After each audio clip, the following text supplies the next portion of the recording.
We now come to the statement. I call the Prime Minister. Thank you, Mr. Speaker. I'd like to update the House on the action that we took on Thursday night against Houthi military targets in Yemen.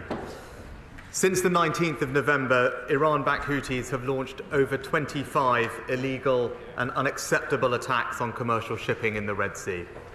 And on the 9th of January, they mounted a direct attack against British and American warships. They fired on our ships and our sailors. It was the biggest attack on the Royal Navy for decades. And so we acted.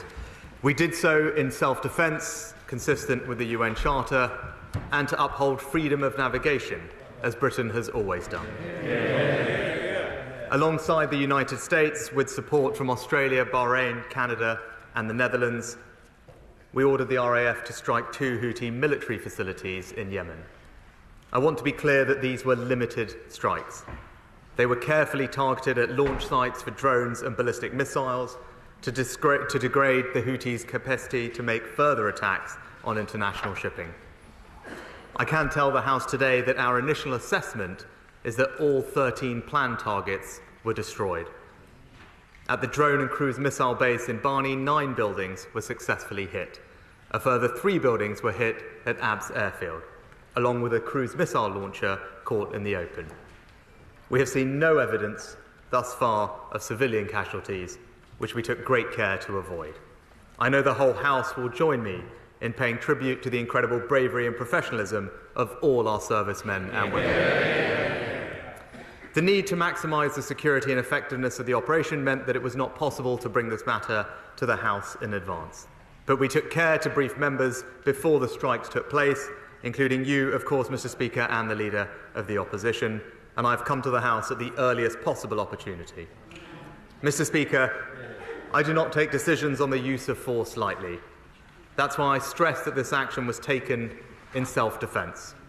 It was limited, not escalatory. It was a necessary and proportionate response to a direct threat to UK vessels and therefore to the UK itself. And Mr. Speaker, let me be absolutely clear why the Royal Navy is in the Red Sea. They are there as part of Operation Prosperity Guardian, protecting freedom of navigation as a fundamental tenet of international law. The Houthis' attack on international shipping have put innocent lives at risk. They have held 1 crew hostage for almost 2 months, and they are causing growing economic disruption. Global commerce cannot operate under such conditions. Containers and tankers are having to take a 5,000-mile detour around the Cape of Good Hope. That pushes up prices and imperils the passage of goods, foods and medicines that the British people and others rely on. We have attempted to resolve this through diplomacy.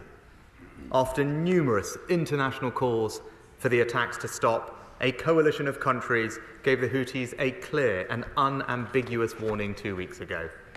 Last week, the UN Security Council passed a resolution condemning the attacks and highlighting the right of nations to defend their vessels and preserve freedom of navigation. Yet, the Houthis continued on their reckless path. Mr. Speaker, we shouldn't fall for their malign narrative that this is about Israel and Gaza. They target ships from around the world. We continue to work towards a sustainable ceasefire in Gaza and to get more aid to civilians. We also continue to support a negotiated settlement in Yemen's civil war. But I want to be very clear that this action is completely unrelated to those issues. It is a direct response to the Houthis' attacks on international shipping.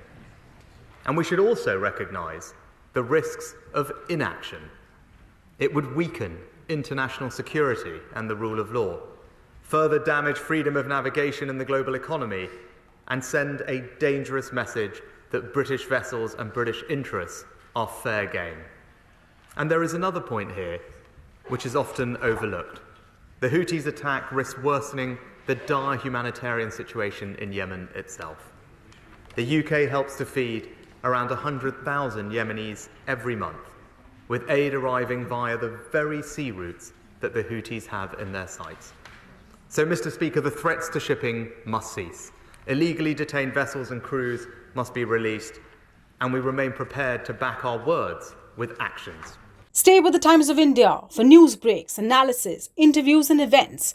We bring you stories from your neighborhood and from across the globe as well. Subscribe to our YouTube channel.